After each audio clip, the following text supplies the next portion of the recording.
Reacting to llama arts in some horse shorts party. Horse shorts party, don't copyright me. I'll put you in the description. Llama arts, don't copyright me. I'll put you in the description. So, let's get it. First Get a llama free arts. 30-day trial using code LLAMA at shutter.com. More details at the end of the video.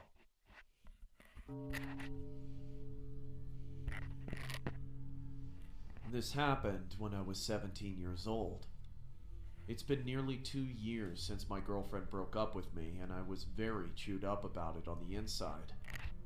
I've called her several times, but it always went to voicemail. I've tried texting her on Messenger since, ironically, we were friends on Facebook, but still, not a single response. As the weeks went by, I became very devastated and was worried that I'd never find love again. My brother told me to just forget about my ex-girlfriend and that it was time for me to move on. He introduced me to this app called Tinder, which he said was great for online dating. I was very familiar with online dating, but never actually done any of it because there was no way that I even felt like hooking up with some random person I met online. But I figured it couldn't hurt to try it out, so I decided to give it a shot. After I finished setting up my account and was done creating my profile, I just started randomly liking a few of the girls that I thought were pretty. I'm not picky, I just wanted to make sure that I found the right girl for me. A few weeks later, I've had already received my first match on Tinder. Her name was Robin. She had blue hair, freckles, and beautiful amethyst purple lips. According to her profile, she had the same interest in the stuff I was into, and was even around the same age as me. Even better, she lived in the same town as me. By the way, I live in Memphis, Tennessee. We started having a friendly group chat on Tinder, which was going well. Her message said, "You may not know me, but we went to the same high school." I replied, "Are you sure?" She said, "Yeah, I was always the quiet one at the back of class." "Anyways, I think you're really cute. We should hang out sometime."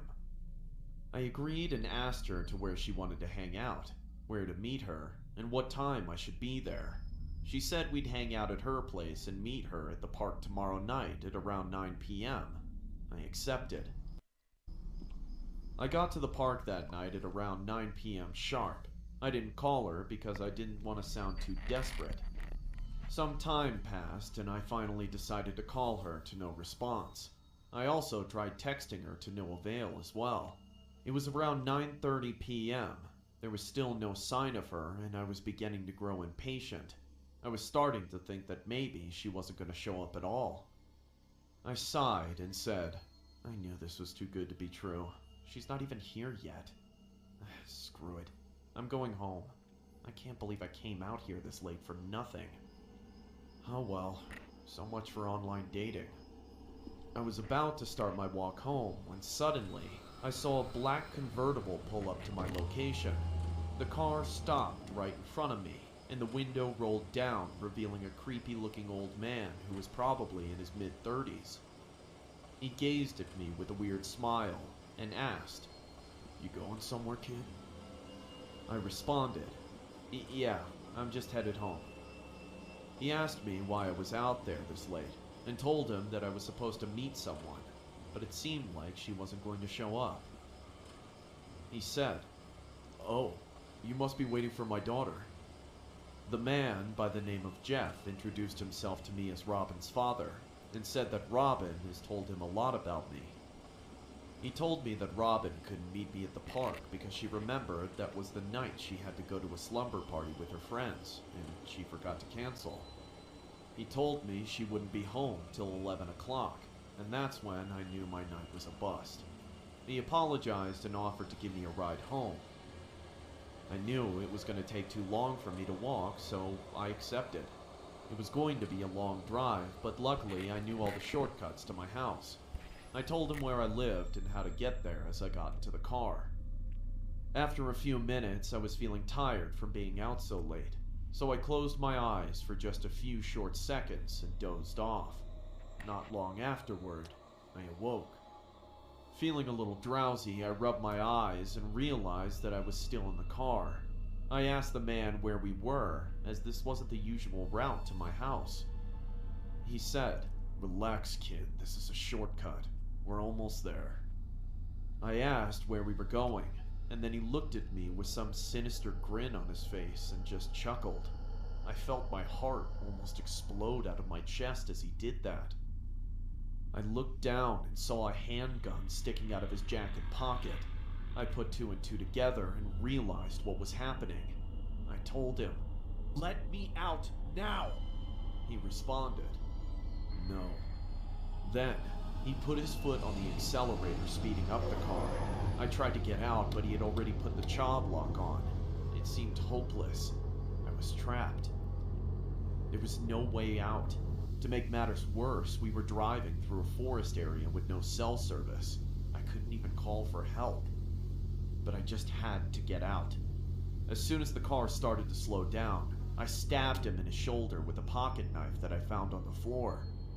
He screamed in pain as I was able to turn off the child lock, unlock the door, and run as fast as I could into the woods. While I was running, I could hear multiple gunshots being fired at me, but luckily not a single one hit me. I never looked back because I had the fear of the man chasing me at the back of my mind. I dove behind a tree and hid under a bush. I heard the man yelling, "You can't hide from me!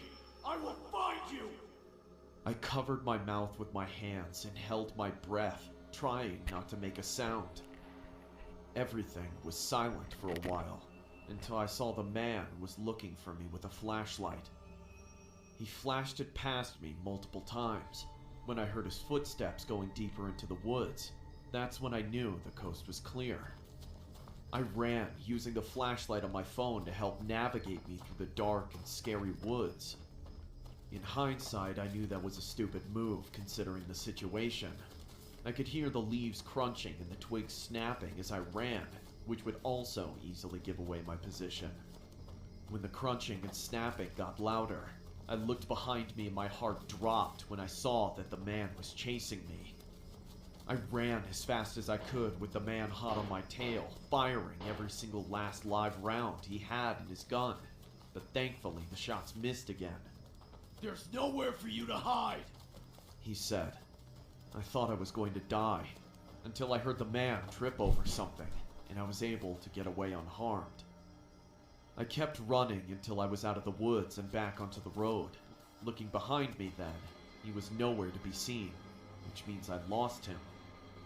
I sighed in relief, and then I saw a red car driving down the road. I wouldn't stop. I was able right to there. wave it down and told the driver that I was kidnapped and almost killed by some crazy man in the woods. It took a lot of begging, but the driver finally gave me a ride to the police station, and I told the cops everything. Unfortunately, I didn't get the man's tag number, but I gave the police a clear description.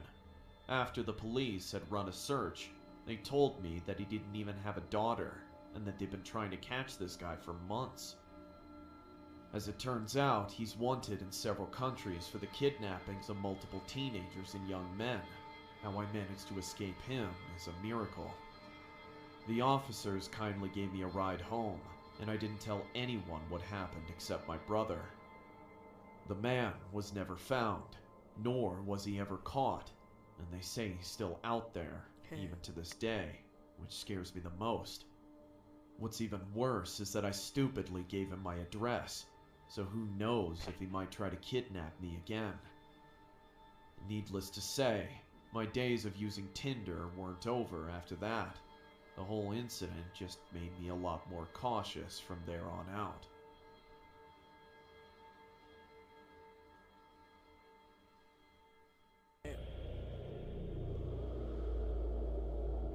I'm not making this video for attention, or sympathy, or anything.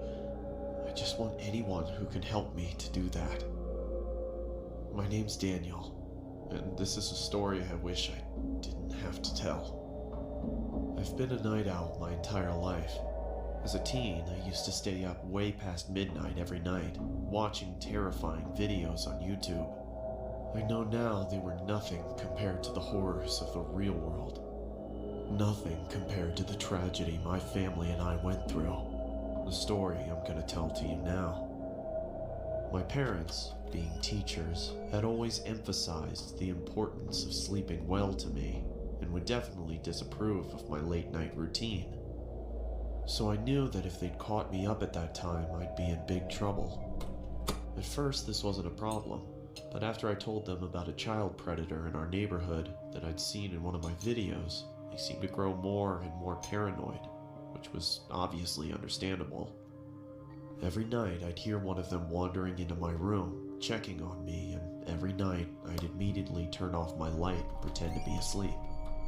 I never knew for sure if it was my mom or dad coming in, since obviously if I opened my eyes to see, they'd know I was awake. Mostly, I presumed it was my dad, from the heavy-sounding footsteps, but either way, I found it pretty hypocritical for them to preach to me about being up late when they were awake themselves. Sometimes I wondered if they knew I wasn't sleeping, because often it was only after what seemed like hours before they'd finally leave and go to check on Alfie. That's my little brother, and Lucy, my little sister. I'd have asked them about it, but I thought it would have confirmed any suspicions which they seemed to already have about my staying awake deep into the mornings of the next day. Like I said, I guess they were just paranoid about the child predator. It was stupid for me to presume any of these things, and I'll never forgive myself for it, but I did it all the same. Anyway, one day, Lucy's school, where my parents both work, announced a school trip. It meant they'd be gone at some point next month from Saturday morning to Sunday morning, and it meant that I'd finally get to watch the horror movie my friend had lent me, and my parents had refused to let me watch. There was one downside, though. I'd be left to look after Alfie. He, being only 6 years old, my mom was reluctant to leave him in my care alone, but my dad defended me, reminding her that Alfie had been up most of the night after a nightmare, so he'd probably sleep most of the day anyway. Besides, he reassured her, he's 17. He can be given a little responsibility. With a heavy heart, my mom agreed. I honestly wish she hadn't. Finally, the morning came for them to head off. It took longer than expected because my sister said some of her favorite toy dolls had been stolen, but eventually my mom persuaded her that they were probably just lost and told me to look for them whilst they were gone. I begrudgingly agreed, and soon they were ready to go. As they were leaving, my mom gave me a stern word, reminding me to lock the doors, not go to bed too late, and take good care of Alfie. She told me she'd be watching through the security cameras to make sure I was looking after him properly. I told her she really didn't have to worry.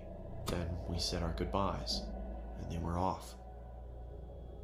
Alfie and I spent most of the day playing outside, but came in after the frisbee landed near a strange man who Alfie said had been in his nightmare.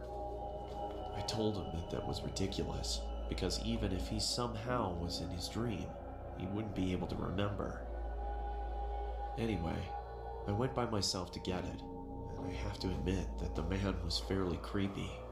He had a huge grin, and his eyes, staring right at me, seemed to be permanently forced further open than they were designed to go. That's the guy that entered, His clothes all seemed to have been made from someone 50 years younger, as they struggled to cling to his fully grown body. It was cold, but he was wearing a sun hat, a tiny one for children, which barely fit on his head. I recognized it, but didn't know how at the time. If I'd learned anything from the videos I spent my nights watching, I'd have abandoned the frisbee and left, but clearly I didn't, because not wanting to feel like a baby, I approached him. As I got closer to the man, his smile disappeared, and he removed the hat and held it behind his back. I began to see his features in greater detail. He looked tired. He was pale and his eyes were bloodshot and had huge gaping bags under them. In the entire time it took me to get to him, the man didn't move an inch, other than the odd blink. Not even his eyes shifted. At this stage, I was getting uneasy. I just wanted to get it and leave. Hi, can I have my frisbee back, please? Thanks. The thought of that conversation, if you can even call it a conversation, still makes me shiver. I locked the front door as soon as we got home. We were both a bit shaken, and Alfie looked tired, so I gave him some more food and put him to bed. It took him about 2 hours to fall asleep. He kept complaining that he'd have another nightmare about that man. I told him he wouldn't, but he wasn't convinced. I see him every night, He whispered to me. Well, if you see him again, don't worry, I'll be here to fight him off. This seemed to settle him down, and soon he was fast asleep. At about 11, it was time to put my film on. I couldn't have my mom knowing that I was watching it, so I did something naive and ignorant, and something I'll always regret. I turned off the security cameras. I watched it for 2 hours straight, my eyes never straying from the screen. Until I replayed the last few seconds of the film, but the sound didn't happen again. It was coming from inside my house. Alfie? He didn't reply, but I could see him under the covers, so I thought he was just asleep, and I didn't want to wake him up. I swear, if I thought anything worse had happened, I'd have checked. You okay? I thought maybe I was just worrying too much, hearing things. It was late, and the film had been scary. Maybe it was just all in my head. I knew from the sound of his voice it was him. Alfie! Alfie? Usually this much noise would have woken him up. Alfie, what's going on? I knew something was wrong. It was him. The doll. I couldn't believe it. It had to be some kind of sick prank. It had to be. But it wasn't. It was the man I'd spoken to earlier. He'd taken my brother. Alfie! I was certain they'd be gone before I could reach them. But he didn't set off straight away. He watched as I tried helplessly to do something. I screamed and I shouted and I banged on the windows and I tried to open the doors, but nothing worked. It was all in vain. There was nothing I could do for my brother, my best friend, as he was stolen away from me.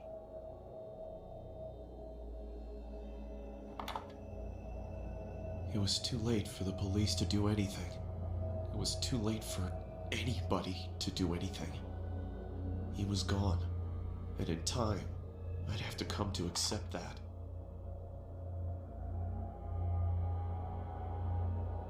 You have 9 new messages. First message. Hello? If you're out with Alfie, call me back when you get back in, please. Love you guys. Bye. End of message. Second message. Daniel, we've been trying to get a hold of you for hours. Is everything alright? Did you turn the security cameras off? They'll be fine. The security system probably just glitched out. Hey, Alfie, just call us as soon as you can, okay? You know how Mom worries. End of message. Third message. Listen, Daniel, we're starting to get really worried now. If you don't pick up, one of us is gonna have to come home to check if everything's okay. Please pick up. End of message. Fourth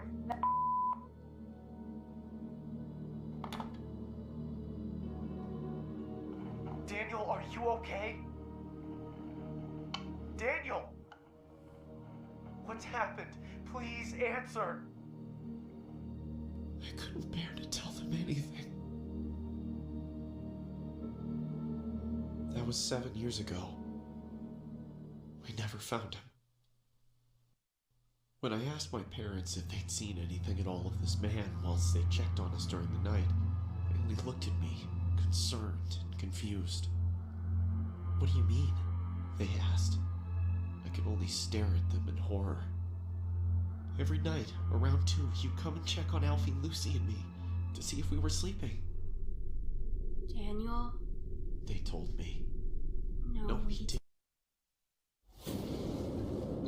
Are you ready for a long weekend with friends? Well, pack your bags. Peacock's The 5-Star Weekend is coming. Didn't. The police wanted security camera footage of the man, but of course, there wasn't any. It automatically deletes any footage older than 24 hours, which meant I'd been mindless enough to stop it recording on the only night we could have seen him. You know, the strange thing is, I don't even know if I want Alfie to be alive. Because if he is, God knows what that monster has done to him. Sorry if I've gone on too long, but the guilt's been killing me. I had to get it out somehow. I only tell it as a story because, well, people like stories, and I want as many people to hear this as possible. Alfie, if somehow you're watching, I love you, and I'm so sorry. Please, don't lose hope. And to the man who took you, it's not too late. If you have any heart at all, and even if you don't, please let my little brother come home. To everybody else, if someone comes into your bedroom at night, open your eyes. You never know who it might be. I still stay up late at night. But it's not because I don't want to sleep. It's because I can't. In case anyone sees Alfie, this is the last good photo we took of him. That's it. Stay safe. The hat. He was Thank wearing his hat, Alfie's hat.